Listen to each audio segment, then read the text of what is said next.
se acabó la campaña electoral o va a acabar el día de hoy. Y acá en Exitosa hemos hecho un esfuerzo extraordinario por, pese a la situación tan particular provocada no solo por la pandemia, sino por el hecho insólito de tener 18 candidatos a la presidencia, hemos hecho, pese a esto, un esfuerzo porque todos tengan la posibilidad de ser escuchados, más allá de lo que las encuestas decían sobre su supuesta ubicación en las preferencias electorales.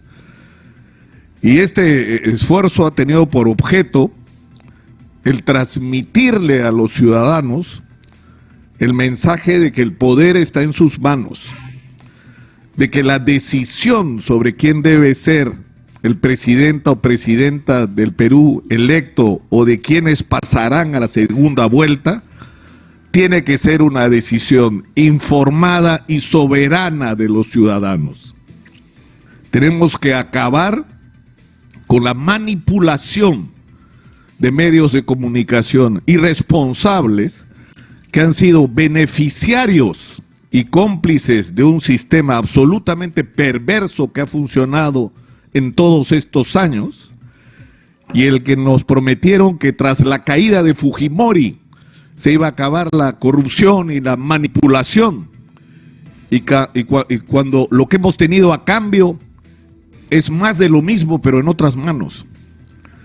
Y se ha construido un sistema del que los medios han sido parte, donde el extraordinario crecimiento de nuestra economía no ha ido de la mano con la mejora de la vida de los peruanos. Y no es ni siquiera necesario dar argumentos en este sentido, porque todos lo estamos viviendo. ¿Y por qué digo esto?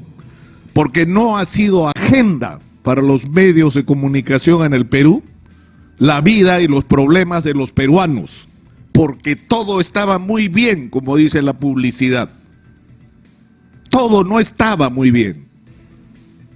Y los medios de comunicación, controlados mayoritariamente por un grupo, que es el Grupo del Comercio, nos han vendido durante todos estos años un mensaje artificioso y falso de lo que era la realidad de la vida de los peruanos.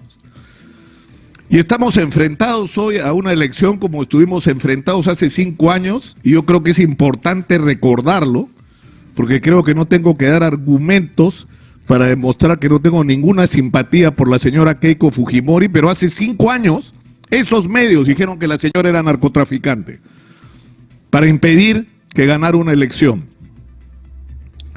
Se impidió que votara la policía y las Fuerzas Armadas, porque suponían que de este sector podía venir algún voto para esta señora. Y no tuvieron el menor el menor reparo en olvidarse de la denuncia a la semana siguiente. Es decir, de lo que se trataba es usar tu poder para influir en algún nivel en el electorado, para decir algo que no pudieron probar, solamente para impedir que un candidato o candidata ganara una elección.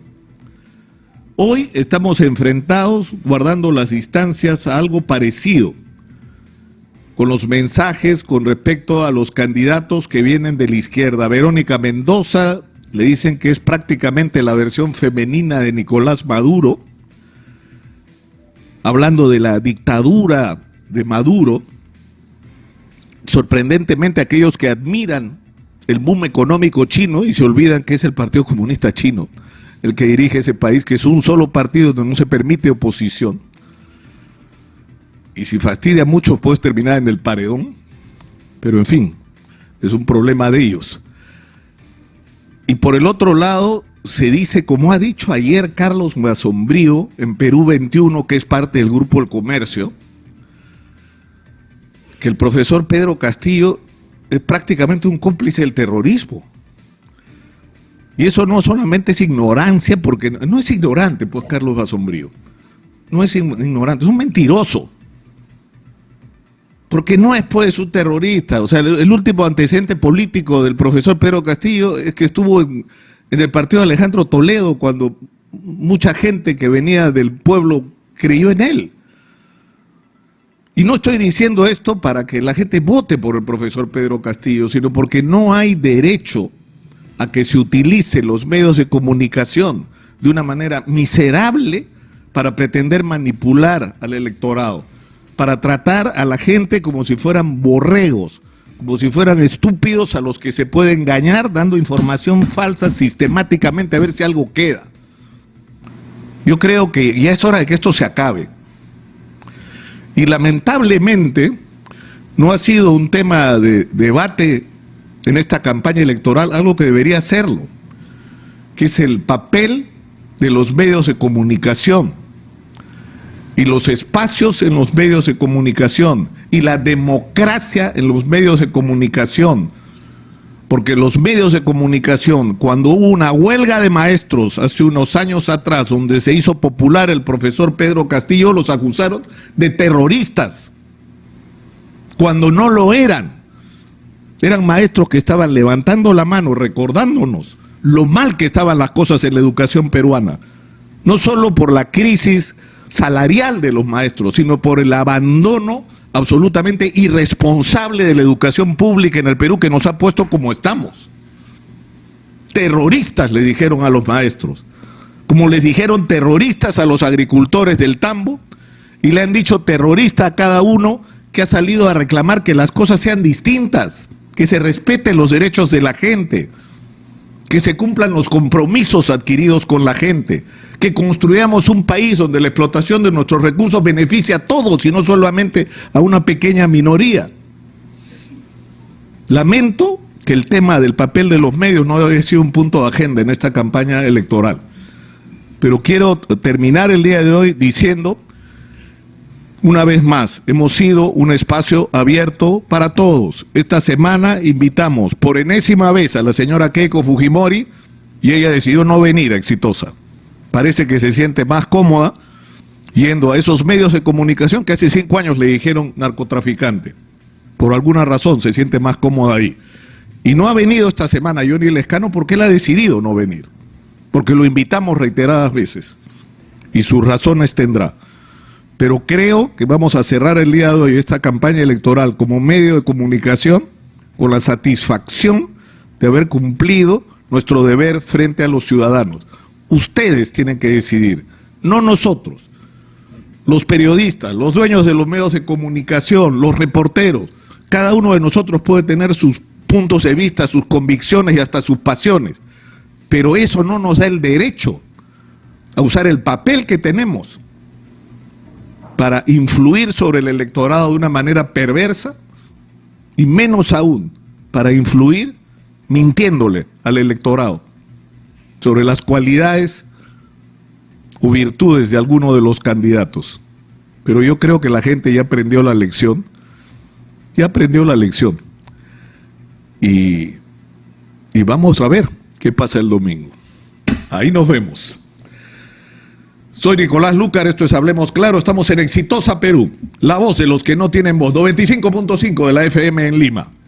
Bien amigos, y aquí damos a conocer ya también las opiniones y la óptica del periodista Beto Ortiz, quien da a conocer algunas insinuaciones y supuestas vinculaciones del candidato de izquierda Pedro Castillo con Sendero Luminoso.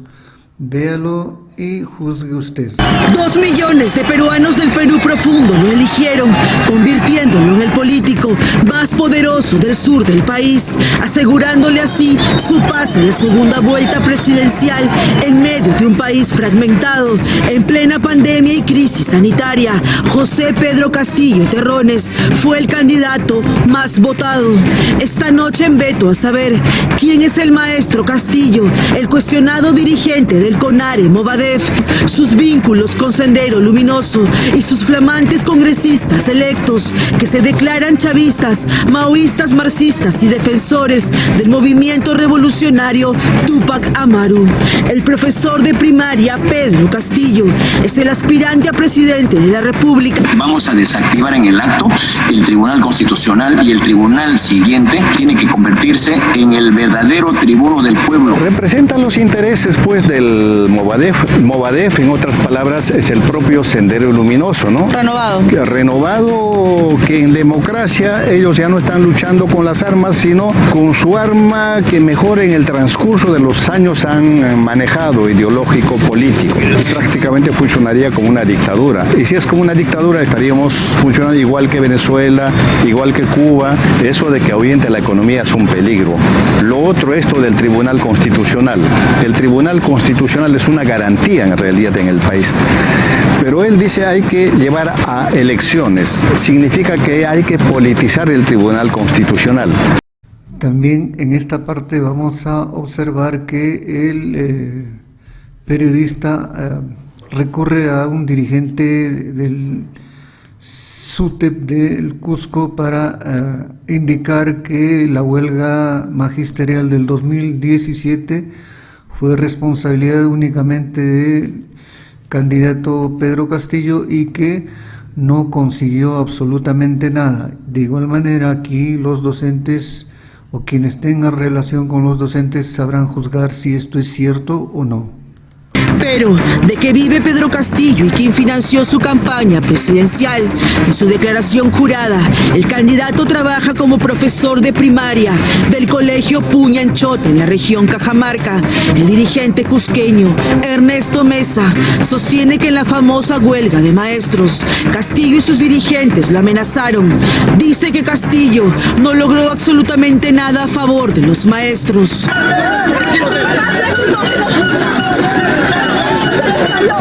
Ha hecho tirar una huelga por las puras, no ha logrado un solo resultado más de lo que nosotros habíamos firmado el acta. ¿Usó Pedro Castillo la huelga de los maestros para fines políticos? Con toda seguridad que sí, porque eso le ha servido de trampolín. Ha mentido a todo el mundo, a nosotros nos ha hecho quedar mal a nivel nacional diciendo que éramos los traidores. ¿Pedro Castillo le hizo daño al magisterio, a los maestros del Perú?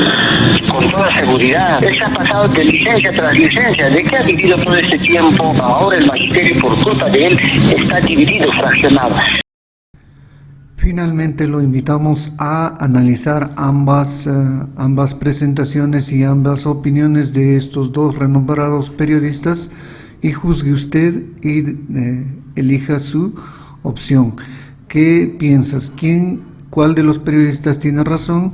Déjanos tus comentarios en la cajita o déjanos tus opiniones en la caja de comentarios y también tus pareceres con respecto a la información que nos dan ambos periodistas. Gracias y hasta otra oportunidad.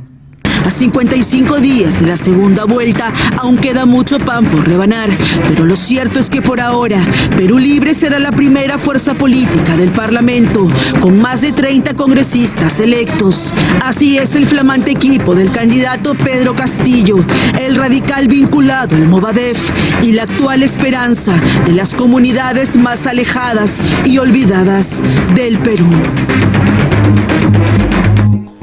Bien, Claudia Toro nos ha esbozado un breve perfil de lo que es este personaje que a todo el mundo sorprende, aunque como hemos visto en las imágenes, si hacemos un poquito de memoria, pues puso en jaque a la administración de Marilu Martens en la época de Pedro Pablo Kuczynski. Las huelgas de los maestros eran una cosa imposible de solucionar gracias a este personaje que ahora, bueno, ha cosechado parte de esta popularidad.